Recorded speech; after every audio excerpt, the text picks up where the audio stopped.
Shush.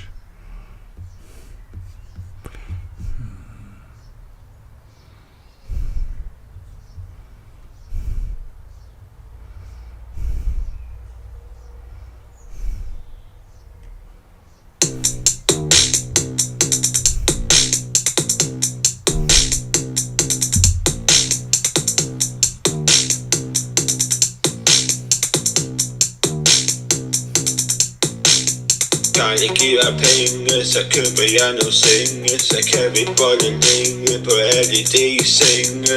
Kan I give penge, så køber jeg nogle senge, så kan vi bolle længe på alle de senge. I'm a nigga sculpture in the house, yeah. Don't tripping on me. I don't want to see the same bitch and hoes. Can't relate to us, squad and my bros. I'm a nigga sculpture in the house, yeah. Don't tripping on me.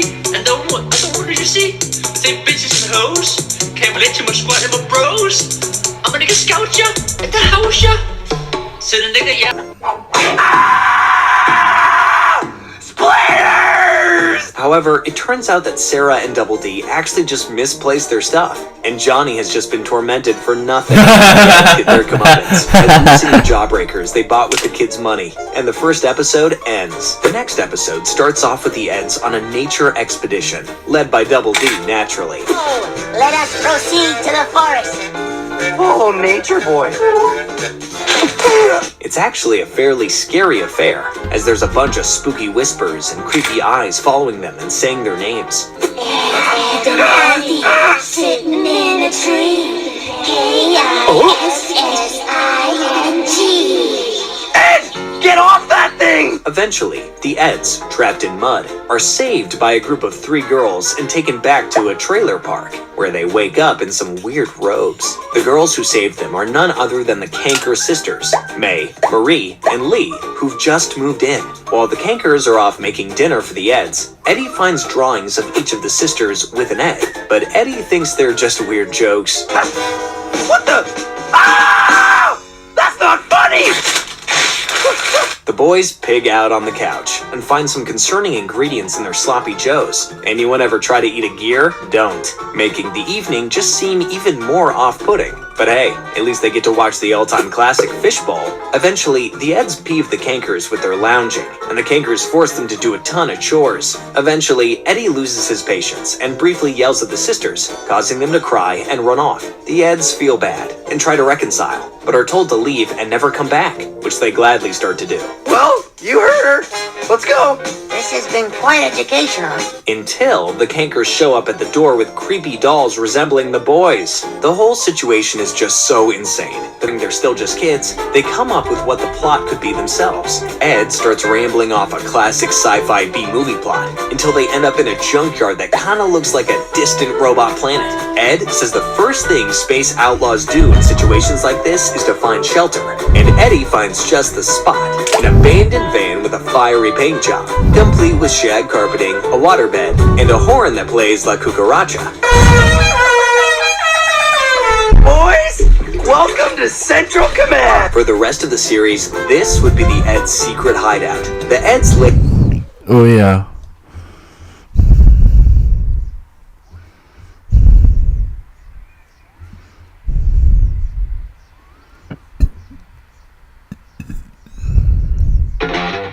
I built this website in minutes using AI. Here's how.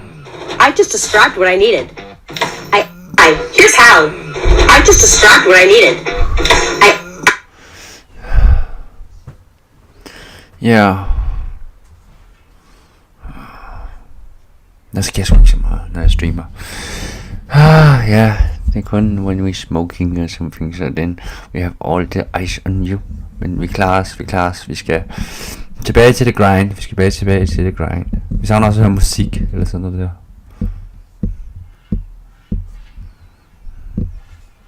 Lad mig finde en video, jeg kan bruge. Later get even more into their fictional world, but find the Kankers harassing Kevin of all people. Man, What do you call the bully of the school bully? Ed courageously goes in to save him, and due to him being dressed like a lunatic, actually scares off the king. Ja, man. He builds a prototype for a rocket, but Eddie doesn't have patience, and has himself fired off, only to inevitably come crashing down. Hey, Double D! The rocket needs work! Robots finally attack the Eds, and the boys start an all-out assault. It turns out their imaginations had gotten the better of them though, as it was just Jimmy and Sarah coming to get Ed for dinner. Double D and Eddie have to drag Ed home though, as he still thinks he's a space outlaw. That's Ed for ya. In the very next episode, another staple location of the Eds is established, this time being their treehouse. They find the perfect spot, gather wood, and get to building. They finish and voila, Club Ed is born. The Eds use their clubhouse as an actual club and charge members to get in, suckering them with club events that'll never happen, like yacht racing. The Eds return to their clubhouse only to realize that the Cankers have taken over. Will they ever leave the Eds alone? A water balloon war ensues, and Double D proves himself to be the smoothest man on the planet, dodging the balloons like they're nothing. Unfortunately, the Eds didn't win the war, and Eddie is catapulted into the sky to end the episode. Whoops! Sorry about that, Eddie. Whoa! Nice shot, Ed. You know, I'm sure someday the Eds will get their payback, but for now, they're on a bit of a losing streak, don't you think? In a later episode, Sarah is revealed to have a crush on Double D after he inadvertently gives her a flower. For a brief while she follows him around lovingly, even ditching Jimmy just for the mere presence of our man Edward. Come out of there, silly. I'm quite comfortable, thank you. Though, to say the least, he's not interested. The situation ends up distracting from the Ed scam at hand, and so, Eddie and Ed decide to work with a disgruntled Jimmy to get Sarah off of Double D's back.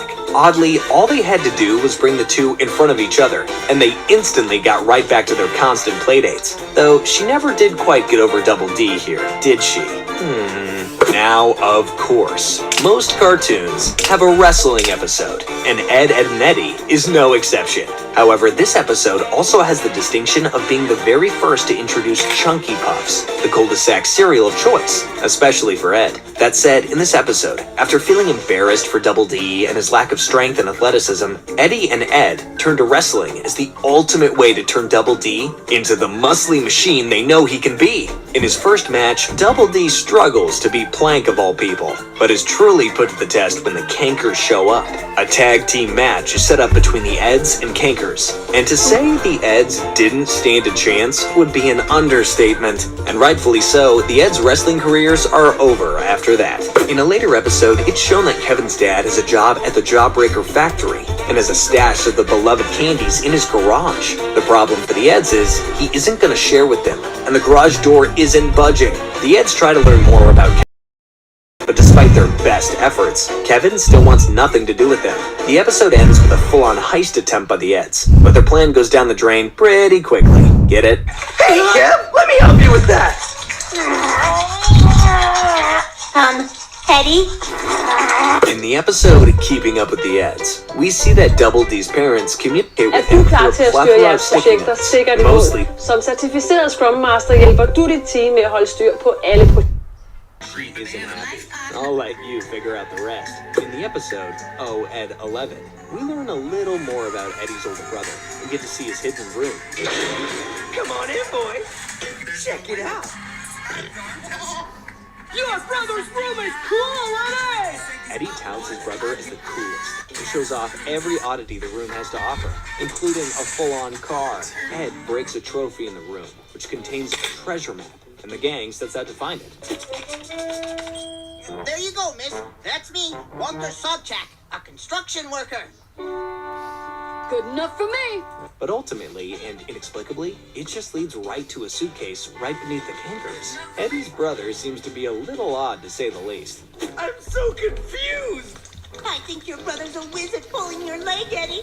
Oh, also, the Cankers are watching everyone's favorite movie, Fishbowl 2. Who'd have guessed? We learn even more about Eddie's brother in the episode, Ed Pass It On, when Eddie starts a fake rumor that he's coming back to town. Apparently, there's a whole lot of stories about the brother, and they strike fear into people as big as Kevin. Eventually, Eddie's brother, sick of all the rumors spreading about him, shows up to confront Eddie, who Goddag, har vi det godt i dag. Vi har det så godt i dag. Har lige fundet en banger video, jeg lige vil se. Instantly grovels and goes to fetch him ice cream. Chocolate sauce, marshmallows, nuts and nuts. Hey, Jeg håber også, du har en god dag. wait a minute. What happened to that lactose thing you see this? But in reality, it was actually just Sarah and Jimmy pretending to try and get back at Eddie, who they figured was lying the whole time. Let it be known, Sarah is braver than Kevin, I guess. In another classic episode, Bare. Ed's love for both Chunky Puffs. Fedt, mand. Jeg har også haft en god dag. Det er godt at høre, min ven. Det er godt at høre. Det er godt at høre. Stille og roligt. Det er godt. Ja. Altså, det altid gør man en god lørdag. Jeg håber, I altid har en god lørdag derude.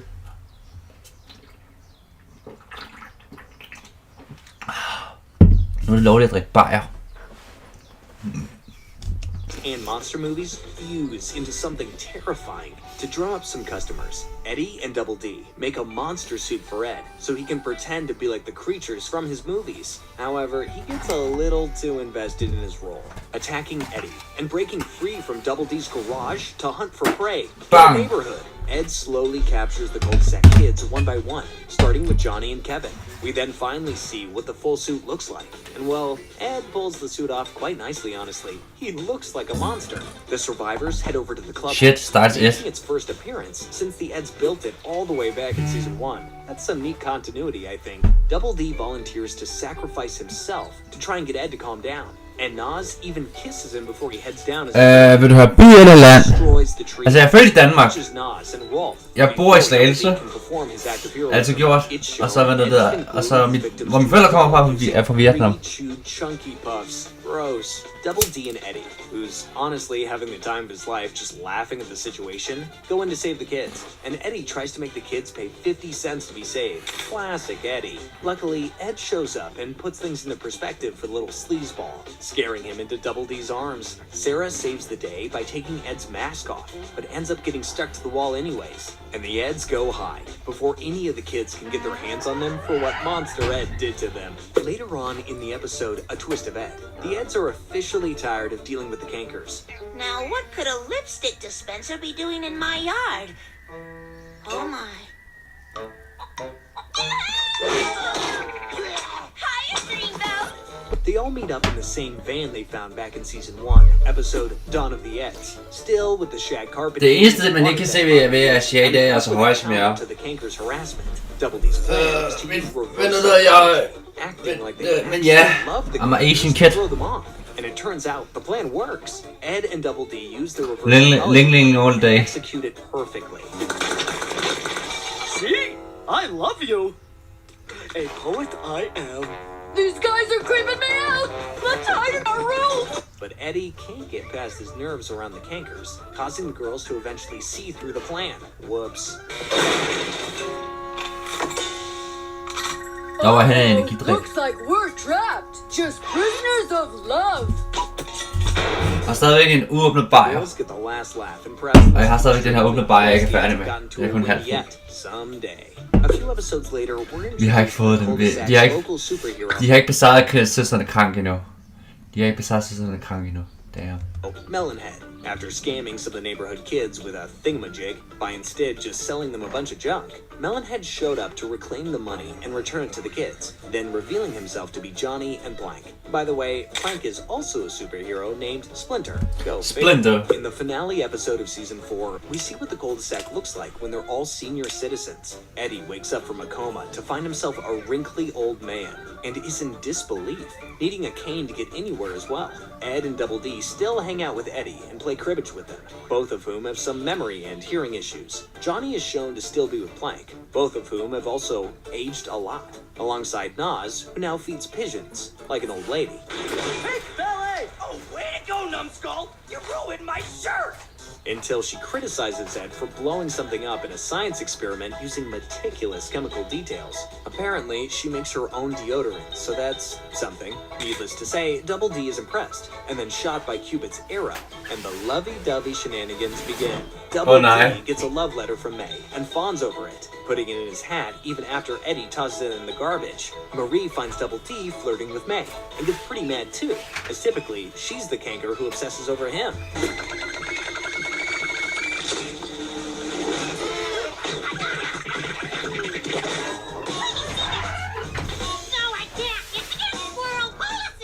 The remaining Eds and Cankers catch on to what's happening, and each think the other trio is behind it. This eventually leads to a full-on food fight, until Double D and May come in and confirm that they're truly in love. No scam indeed. When each side holds back their love-bound friend, the Cupids get a bit antsy and start launching arrows left and right. Kevin and Lee Kanker fall for each other. Naz and Johnny are grouped up. Ed dances with a sandwich, and Eddie stares lovingly at Plank. Rolf, the only one who wasn't struck by an arrow, squeezes lemons into his eyes to see the Cupids. Don't question it.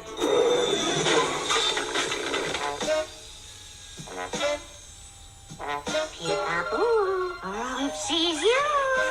And squashes them with a wet mop, and then proceeds to splash all the love-bound students with the remaining mop water to break their minds free from the Cupid spell. Rolf is really a legend for this one, I won't lie. The harsh realities of your miserable lives have been restored. Thank you.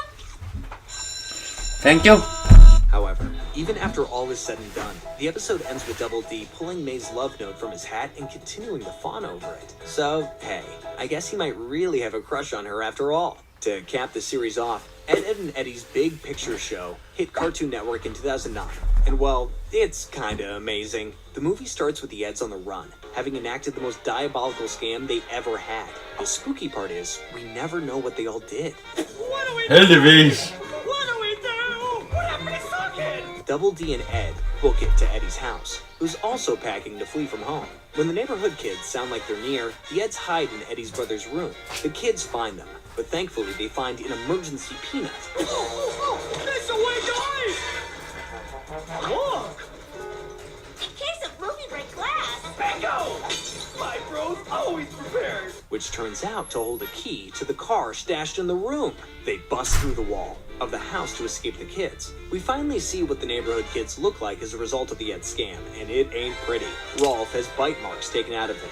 Naz is half-shaven and stuck in a box. Kevin looks like he survived an explosion. And Johnny has a bear trap on his head. I don't know what happened, but there's no way it could have been good. When the key doesn't work, Ed manages to stick his feet through the bottom of the car, and they manage to escape the house. That said, they're still on the run from the bloodthirsty kids. The gang gets to the dump, but even still, the kids are hot on their tail, with Rolf on his pig, Naz in skates, Kevin on his bike, and Johnny running like Usain Bolt, I guess. Ed, the door left me! What will I do with the Ed lugging, Kevin? When all hope seems lost, Double D grabs onto a merry-go-round, flinging the kids in different directions, and the Eds into the heavens. The kids split up to find the Eds, with Naz and Kevin gearing up, Johnny and Plank sneaking away to do something suspicious, and Rolf heading out with his friend, Wilfred. Jimmy and Sarah also decide to trail along in their own pack, hoping to see the beatdown of the Eds. Meanwhile, the Eds crash their car into a boulder, and it explodes on impact. As a last-ditch escape, Eddie decides to take the gang to his big brother's place, and so the trio officially ditches Peach Creek. I drew a picture for your brother, Eddie. Think you'll like it. Hey, Socket, where'd you go? On their way there, Eddie assures the gang that Eddie's brother has a special connection with himself, and that he'll for sure take care of the three. However, when Eddie reveals he doesn't know where he lives, Double D gets really concerned. Double D figures that considering most of the time anything having to do with Eddie's brother is